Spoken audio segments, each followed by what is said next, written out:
Là, c'est Chloé. Et Emma, sa maman. Et là, c'est moi, la nouvelle centrale vapeur de Calor. Il faut que la robe de Chloé soit nickel car elle va à une fête ce soir. Et avec mon super bouclier anti-goutte, les taches de calcaire, on oublie. Impeccable. Chloé, c'est pas tes chaussures, ça? Calor.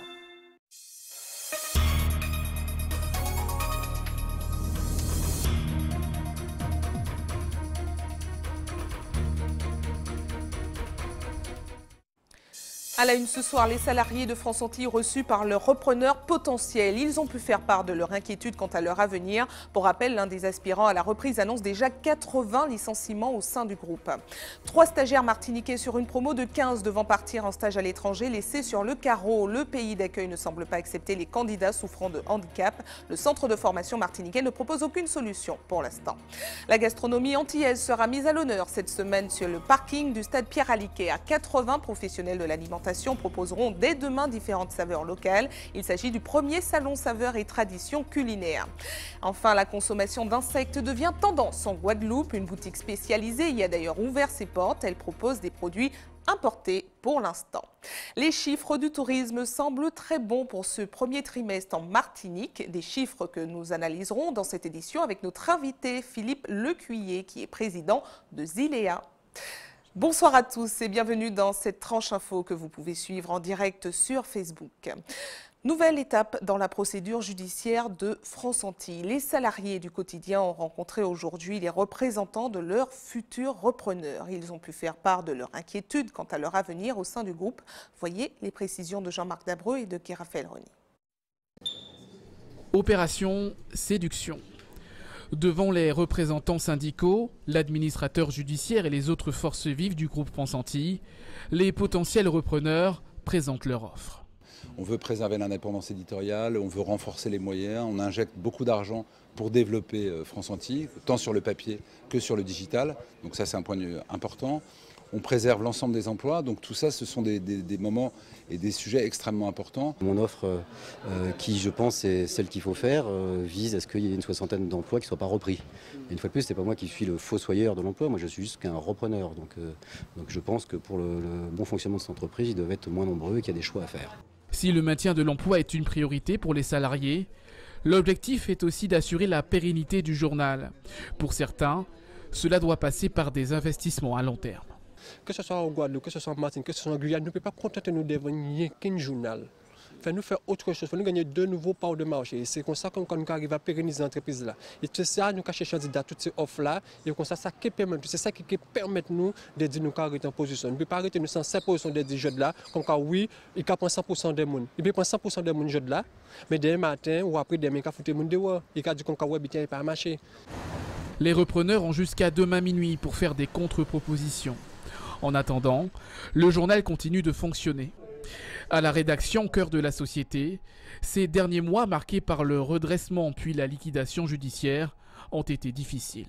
Malgré tout ça, on essaie de créer une ambiance favorable au boulot, notamment à la production du journal.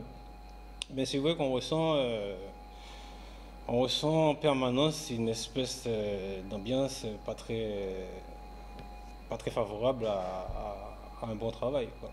On n'a jamais arrêté, il n'était pas question pour nous donc d'arrêter. Dès lors, la matière première qui est l'information, il faudrait la chercher, la traiter et la mettre au goût du jour à la disposition du lecteur comme il faut. Prochaine étape importante pour les salariés, une audience au tribunal mardi prochain. Ils feront leur choix et pourront ouvrir une nouvelle page pour le seul quotidien des Antilles-Guyane.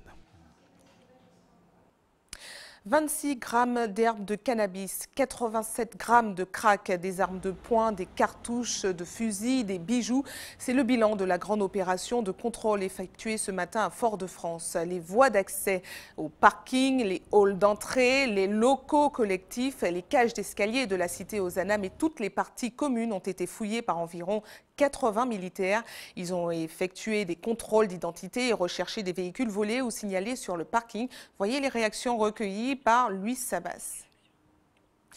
Alors, il n'y a pas de réaction, mais c'était bien un contrôle effectué à la cité Ozanam à Schellcher. En bref, 9 lignes du réseau Mosaïque sont à l'arrêt depuis ce matin. Les chauffeurs des entreprises sous-traitantes opèrent un droit de retrait pour dénoncer le mauvais état des bus selon eux.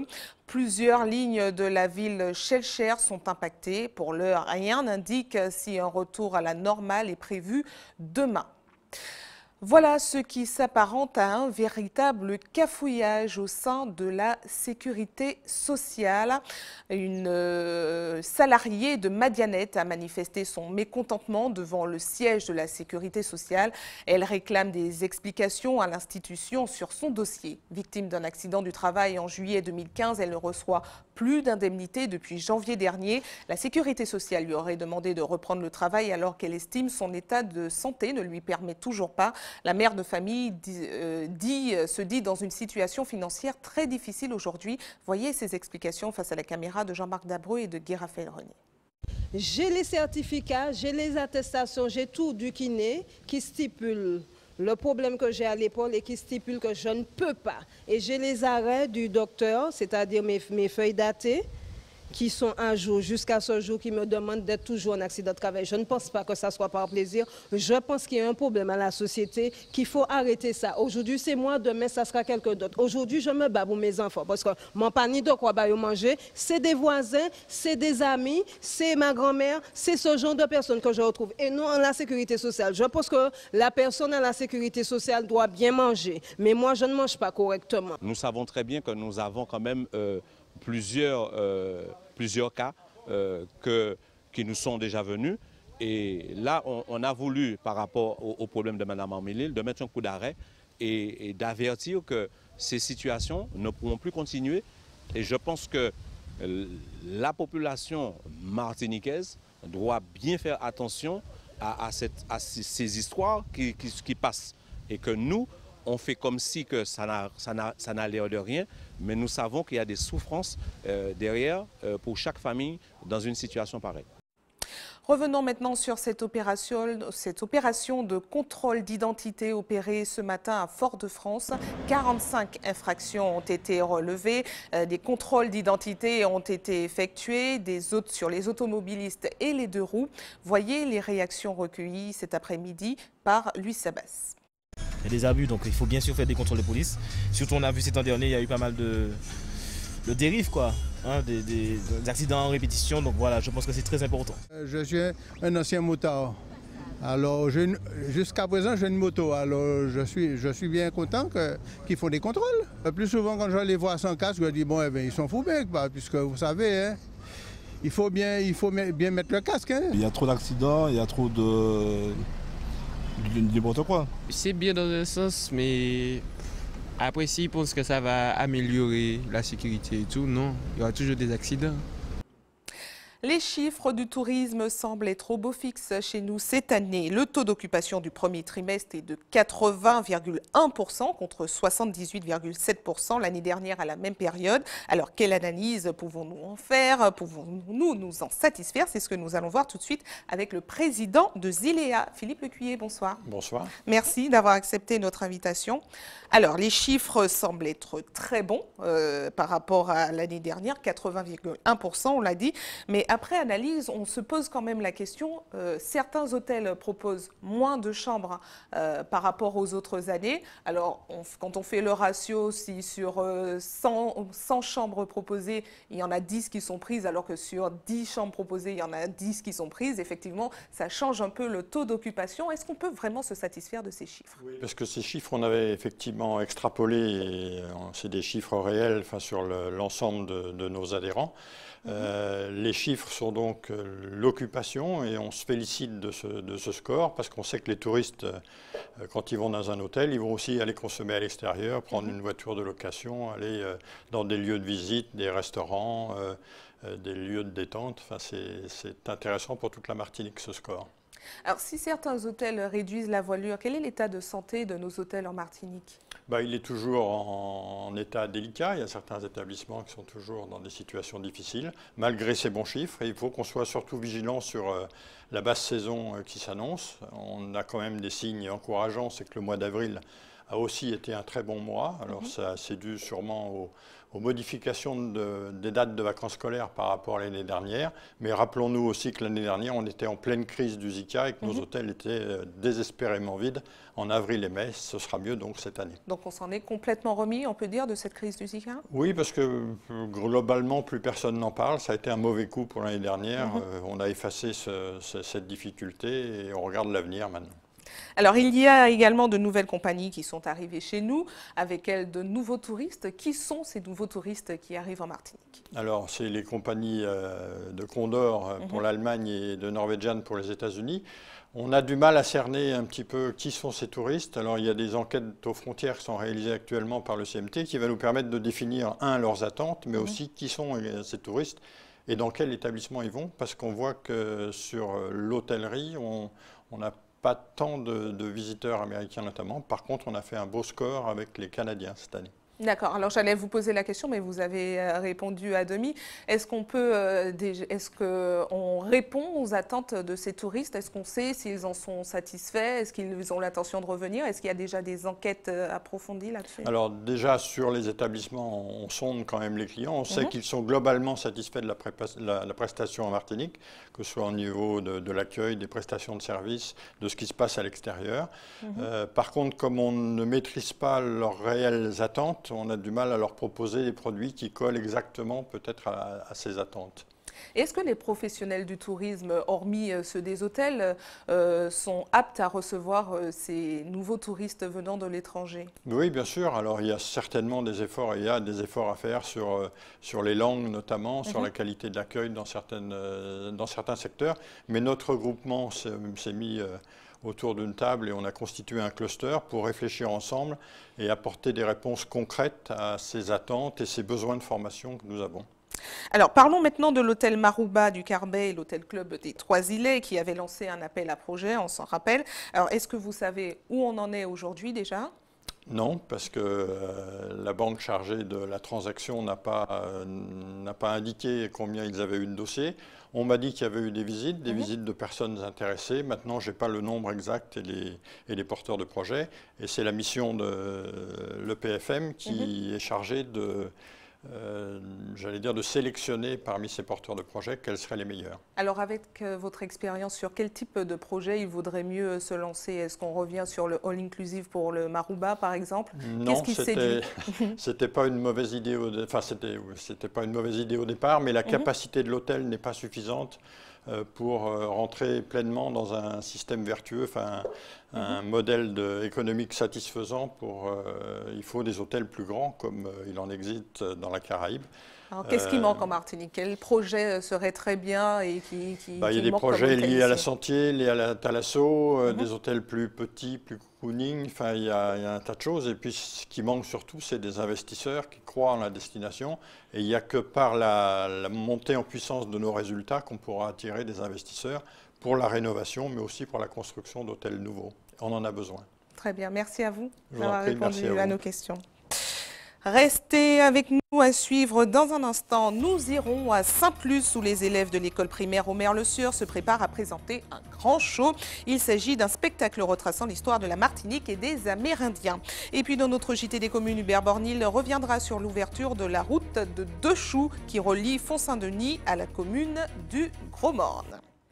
Mais avant, place à l'actualité des régions avec une première escale en Guadeloupe. Plusieurs associations se sont rassemblées pour intenter un procès à l'État pour réclamer réparation de l'esclavage. Une affaire qui sera examinée à l'audience ce jeudi. En attendant, le collectif a tenu une conférence de presse ce matin pour expliquer ses attentes. C'est un reportage d'Isabelle Hameau. Un simple musée ne suffirait pas pour faire acter le principe des réparations. Le Comité international des peuples noirs se dit vouloir respecter la mémoire de nos ancêtres. Le monde international implique qu'à partir du moment où il y a une reconnaissance d'un crime contre l'humanité qui est imprescriptible, eh bien cela induit nécessairement des réparations. Et la fonction d'une juridiction aujourd'hui est d'en prendre acte et de dire qu'effectivement, ce crime, dès lors qu'il est défini, qu'il existe, qui n'est pas discutable, doit générer des réparations. Quelles seront les modalités?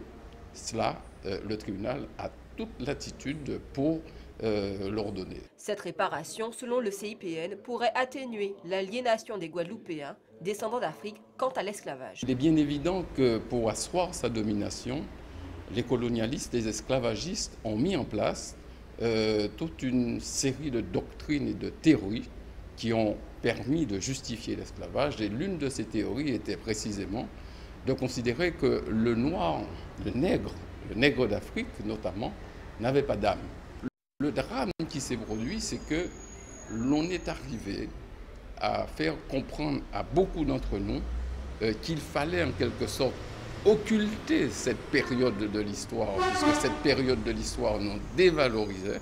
Il valait mieux l'occulter et ne pas en parler. Or, c'est l'inverse qu'il faut faire. L'audience aura lieu le 1er juin au tribunal de Basse-Terre, où il s'agira, pour le comité, d'exiger justice.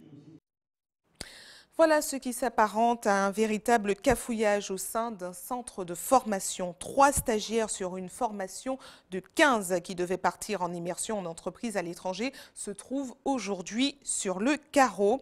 Si les autres élèves de la formation ont pu bénéficier de leur cursus complet, 3 femmes sont restées sur place. Alors qu'est-ce qui explique leur mésaventure? Leur formation sera-t-elle validée? Vont-elles pouvoir enfin partir prochainement? Pour l'heure, rien n'est sûr. La communication entre les parties semble être très compliqué. Voyez ce reportage d'Anaïs Gall. Oui, bonjour, c'est Madame Cassio. J'aimerais entrer en contact, s'il vous plaît, avec Madame Laviolette, s'il vous plaît.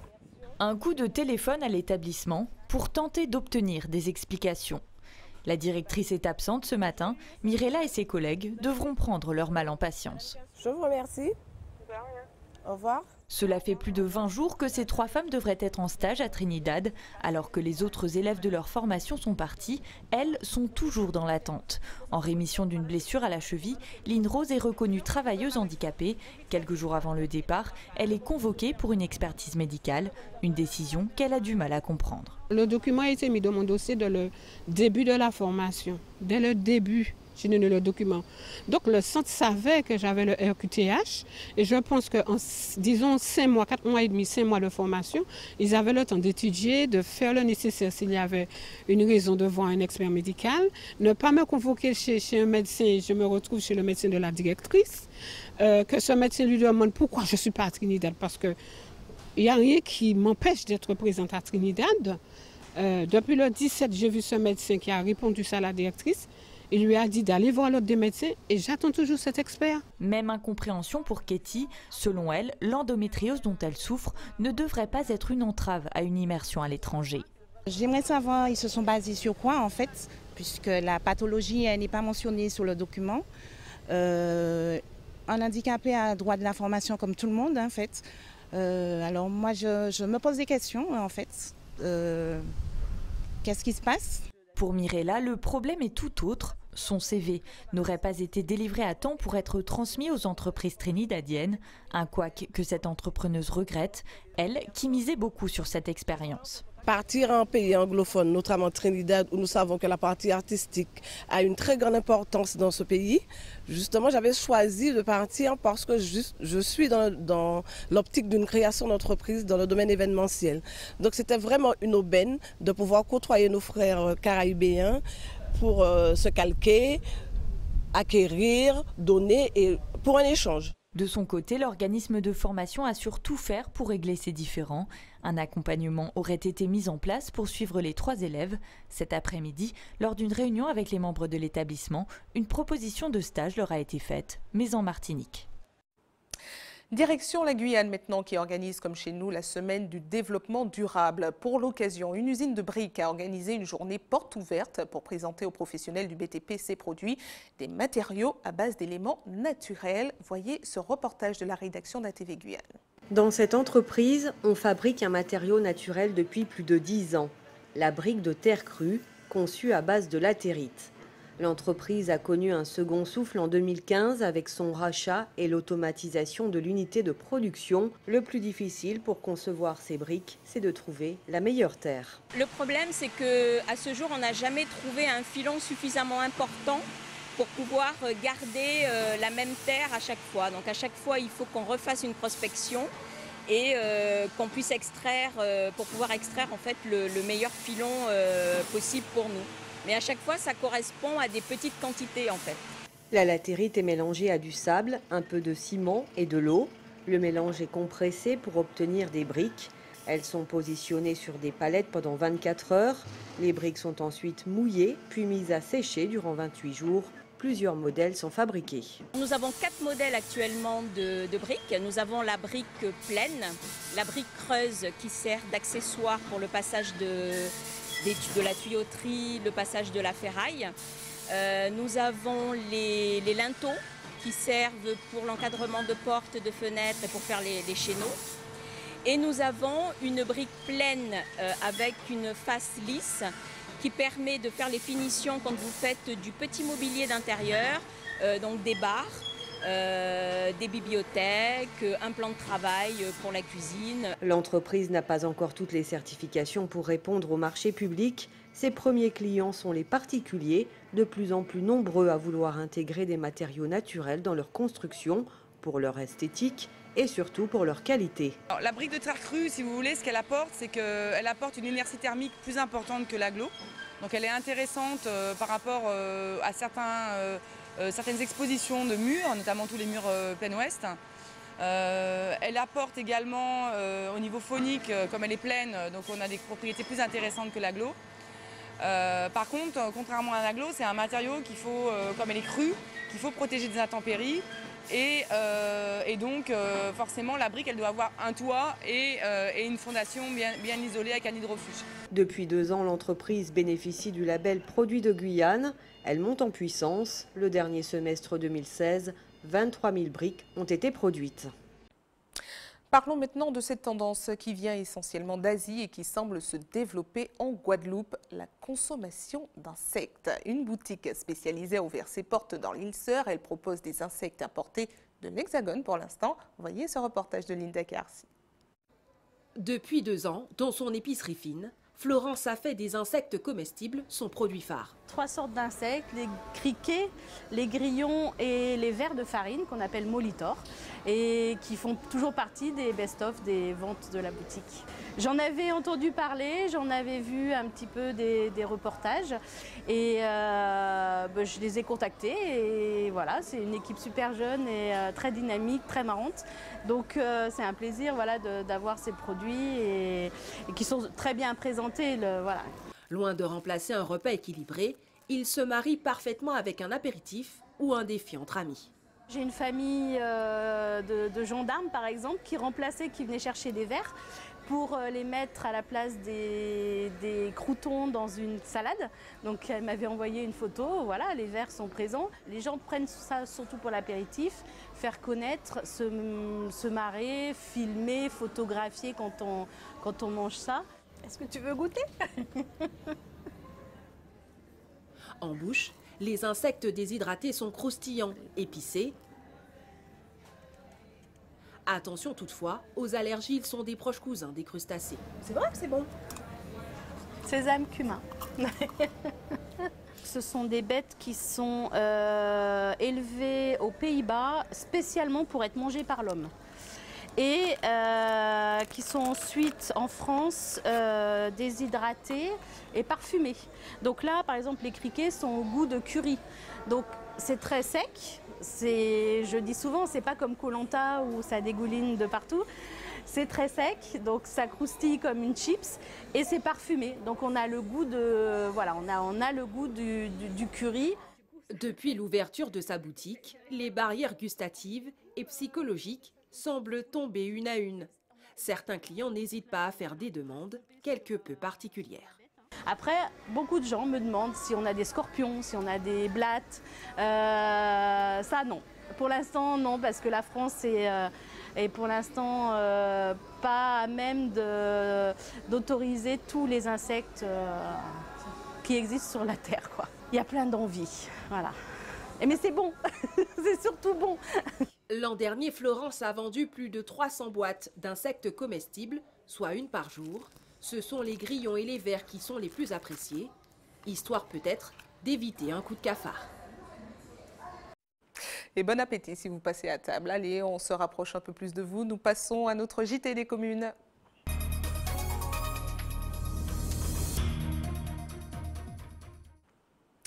Un JT des communes qui commence au Lamentin au carrefour Mao. Plus précisément, depuis aujourd'hui, une nouvelle bretelle d'accès en direction du rond-point de Jeanne d'Arc est désormais ouverte à la circulation. Vous le voyez, les automobilistes doivent passer sur un pont surélevé permettant la mise hors d'eau de cette voie qui était régulièrement inondée à chaque grosse pluie. La route initiale a quant à elle été condamnée.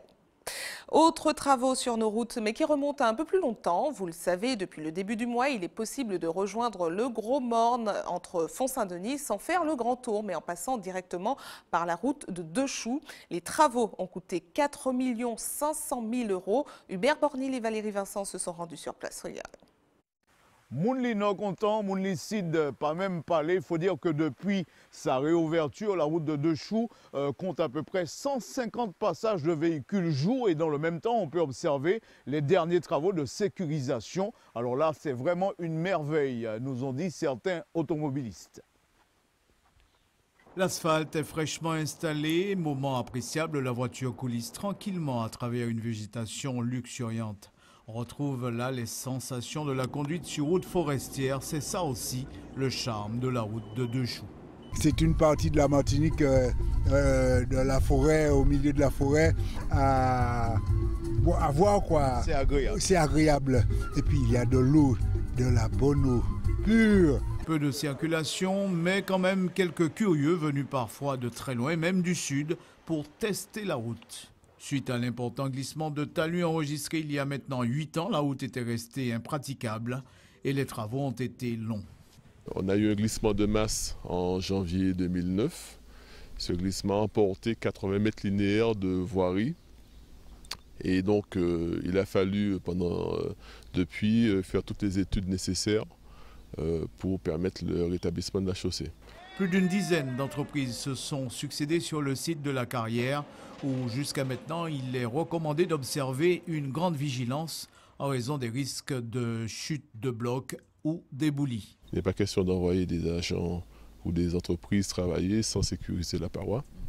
Cela consistait à faire tomber des blocs et des zones instables et aussi mettre en place des écrans à haute résistance pour protéger et se prévenir des risques de chute. Sur environ 800 mètres, quelques travaux restent encore visibles. Il s'agit, nous dit-on, d'une opération de sécurisation des abords. Depuis qu'on nous l'a, l'autocar passe, il y a grimé aussi nous. Parce que la route est belle, parce que pour sortir gros monde entrer là, c'est vite fait. C'est pour ça que je suis content. Il faut aller aussi. Oui, il faut aller aussi, mais il faut un petit peu de parce que la route est belle. Dernier point et pas des moindres, la vitesse est limitée à 50 km/h sur tout le tracé. La fermeture de la route a été longue, maintenant c'est une histoire passée. En tout cas, ce que l'on retient, c'est la joie des usagers qui apprécient fortement les travaux réalisés. Direction Fort-de-France maintenant. Le premier salon saveurs et traditions culinaires sera organisé cette semaine sur le parking relais du stade Pierre-Aliquer. 80 bouchers, pâtissiers, cuisiniers et agriculteurs attendront le public dès demain. L'objectif sera de mettre à l'honneur les traditions culinaires à travers divers espaces. C'est un reportage de Louis Sabas. Dans son laboratoire, Nadia Malax pétrit et surveille sa pâte. La pâtissière s'affaire à préparer les gâteaux aux saveurs locales qui seront proposés demain au salon.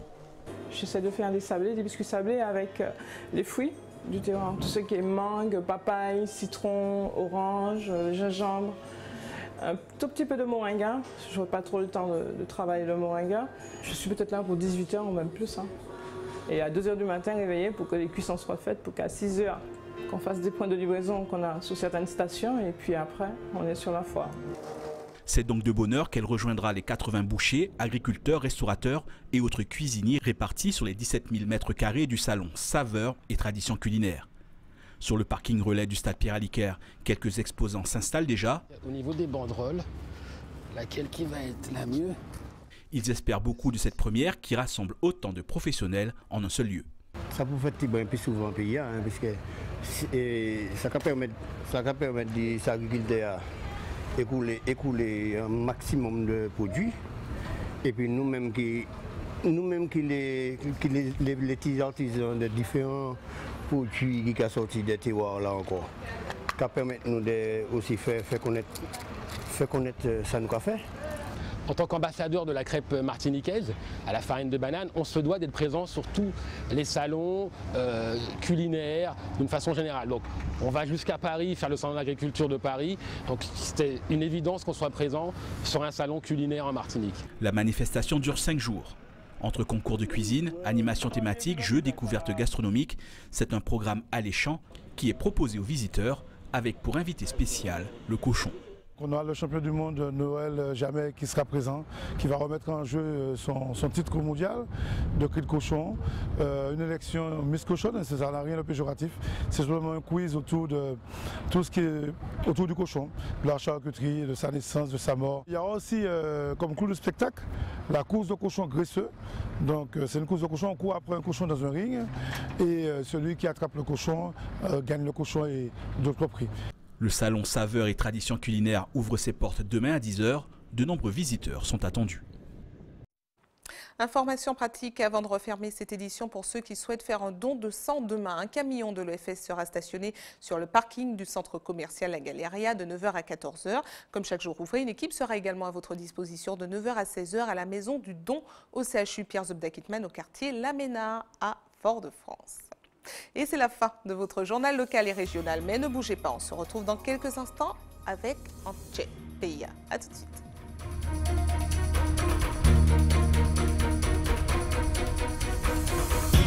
Là, c'est Chloé et Emma, sa maman. Et là, c'est moi, la nouvelle centrale vapeur de Calor. Il faut que la robe de Chloé soit nickel car elle va à une fête ce soir. Et avec mon super bouclier anti-goutte, les taches de calcaire, on oublie. Impeccable. Chloé, c'est pas tes chaussures, ça? Calor.